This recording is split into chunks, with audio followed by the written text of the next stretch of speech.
अस्सलाम वालेकुम। मैं आपको जन्नत टिप्स में खुशामदीद कहती हूँ, जहाँ आपको मिलेंगे घरेलू टोटके जो आपको खूबसूरत ही नहीं सेहतमंद बनाने में भी मदद करेंगे।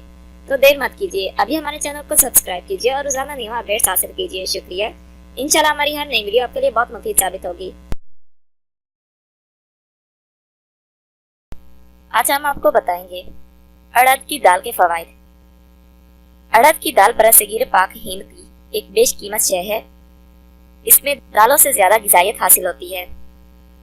आज इसकी काश्त पूरे एशिया, अफ्रीका और मगरबी हिंदुस्तान में हो रही है, लेकिन जितनी अहमियत इसे बरसगीर पाक हिंद में दी जाती है, किसी और मुल्क में उसे इतनी अहमियत नहीं दी जाती। ग़िज़ाई अज्जा और विटामिन। 100 ग्राम अड़द की दाल में प्रोटीन 24.0%, मादनी नमकियात 3.2%, रतूबत 10.9%, चिकनाई 1.4%, रेशे 9%, carbohydrates 59.6%, phosphorus 385 milligram, iron 9.1 milligram, calcium 154 milligram, vitamin बा कॉम्प्लेक्स और कलील मिकदार में पाए जाते हैं। तिब्बी फवाइद और इस्तेमाल। अड़द की दाल सरद इंजाल और मादा तौलीद को गाढ़ा करने में मुअस्सर है, इसलिए अड़द की दाल को 6 घंटे पानी में भिगो कर रखें। फिर इसको पानी में पीसकर खालिस घी में भून लें। इस भुनी हुई दाल को गंदम की रोटी और शहद के साथ खाने से मज़कूरा अमराज रफा हो जाते हैं।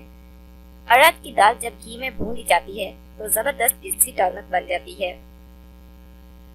खून, गोश्त और चर्बी बढ़ाती है, औरतों के दूध में इजाफा करती है, बेहद मकली है। जदीद तहकीक के मुताबिक बास दालों में विटामिन ई पाया जाता है, जो बांझपन को दूर करता है। इसलिए दालों को छिलके समेत और तेज आंच की बजाय नरम आंच पर पकाना चाहिए, क्योंकि तेज आंच से बहुत ज्यादा मुफीद अज्जा जल जाते हैं। इस दाल को ज्यादा इस्तेमाल किया जाए तो री पैदा होती है।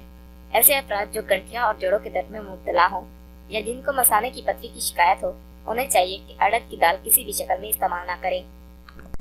अगर आपको ये वीडियो अच्छी लगे तो हमारे चैनल को लाइक और शेयर जरूर करें और बेल के आइकॉन पर जरूर क्लिक करें, ताकि हमारी हर नई आने वाली वीडियो आपको फौरी मिल सके। और साथ ही साथ हमें अपनी कीमती आरा और फीडबैक जरूर दें, ताकि हम अपनी हर आने वाली नई वीडियो आपके लिए और बेहतर बना सकें। शुक्रिया।